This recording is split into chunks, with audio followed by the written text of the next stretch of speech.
ठीक ही तो बात है। चलते फिरते सड़क पर या घर पे भी कोई तुमसे दो रोटी मांगने आ जाए, खाना कुछ मांगने आ जाए, तो किस विश्वास पर दे दोगे? मैं जानता हूँ आसपास में विश्वासघात होते देख कौन फकीर है, कौन जरूरतमंद है और कौन फरेबी है, ये समझ पाना और पकड़ पाना तो मुश्किल है, बहुत मुश्किल है। ठीक ही बात है, तुम्हारी बात गलत नहीं है, लेकिन मैं ज्यादा नहीं, 10 रुपए तुमसे कहता हूँ, 10-20 रुपए ना अलग निकाल कर रखो। अगर कभी कोई ऐसा दिखे और जिद पर अड़ ही जाए ना, या तुम्हें कभी आत्मा से लगे कि नहीं, इस व्यक्ति में सच्चाई है, ये तो कोई फकीर ही है, तो उसे वो 10 रुपए दे दो। क्या पता इसी में से किसी सच्चे जरूरतमंद व्यक्ति तक भी तुम्हारे 10 रुपए पहुंच जाए। और जब भी दो तो मन में बस एक प्रार्थना रखो कि साई, इस पैसे से सदुपयोग हो, फिर चाहे वो गलत व्यक्ति के भी हाथ में जाए। मान लो उस 10 रुपए से उसने रोटी ब्रेड कुछ भी खरीदा और वो कुछ खा लिया, पेट भर लिया।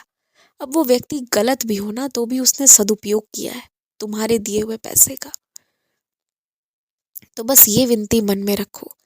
और मैं एक बात कहूं, जब भी मेरा कोई भी बच्चा किसी को पैसे एक अच्छी नियत से देता है ना, सहायता करने की नियत से, और लेने वाला व्यक्ति यदि वो पैसे लेकर उसका कुछ गलत काम कर रहा है ना, तो लेने वाला व्यक्ति ही उस पाप का भागीदार बनेगा।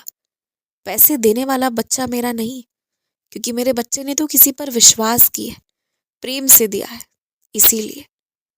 अच्छा, कल तुम जिस छोटे से बच्चे को मीठे फल खिलाना चाह रहे थे, पर तुम्हारे फल देने से पहले ही वो बच्चा भाग गया ना, तो बात ऐसी नहीं है कि मैं तुमसे लेना नहीं चाहता था या उस बच्चे को मैं देना नहीं चाहता था या कुछ भी।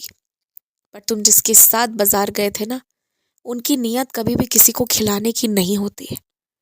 और ऐसा है कि उनका दिल बुरा नहीं है, पर धोखे खा खा कर ना उनका मन विश्वास से उठ चुका है कि कुछ ऐसा भी होता है कि अच्छा करने पर अच्छा होता है, या अन्नदान करना चाहिए या कुछ भी।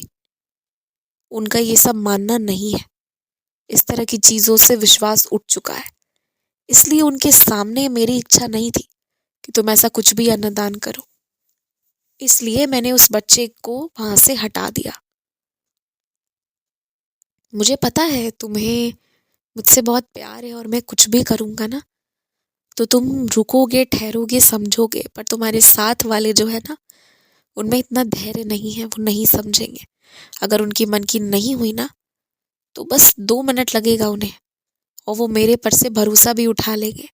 लेकिन इस वक्त उनका मेरे ऊपर भरोसा करना उनके लिए बहुत जरूरी है, उनकी मानसिक शांति के लिए बहुत जरूरी है।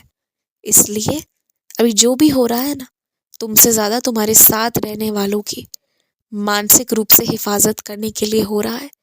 और इस प्रक्रिया में तुम जितना साथ दे रहे हो ना, और खैर तुम तो हमेशा बहुत साथ दिए हो, इसलिए तुम्हारा भविष्य बहुत सुरक्षित है, बहुत कुछ अच्छा होगा। और कोई तुम्हें अगर दबाने की कोशिश करेगा, तुम्हारी आवाज को मिटाने की कोशिश करेगा ना, तो वो कर नहीं पाएगा, ये मैं तुमसे कहूंगा। इसलिए तुम निश्चिंत रहो, एकदम निश्चिंत रहो, और सो जाओ मन से एकदम आराम से। मैं आऊंगा तुमसे मिलने, कुछ मार्गदर्शन भी होगा। सीधे साक्षात हो सकता है मेरी तस्वीर ना दिखे तुम्हें, मैं ना दिखूं, पर जो दिखेगा वो मेरा मार्गदर्शन होगा। उसी दिशा में आगे बढ़ना। खुश रहो।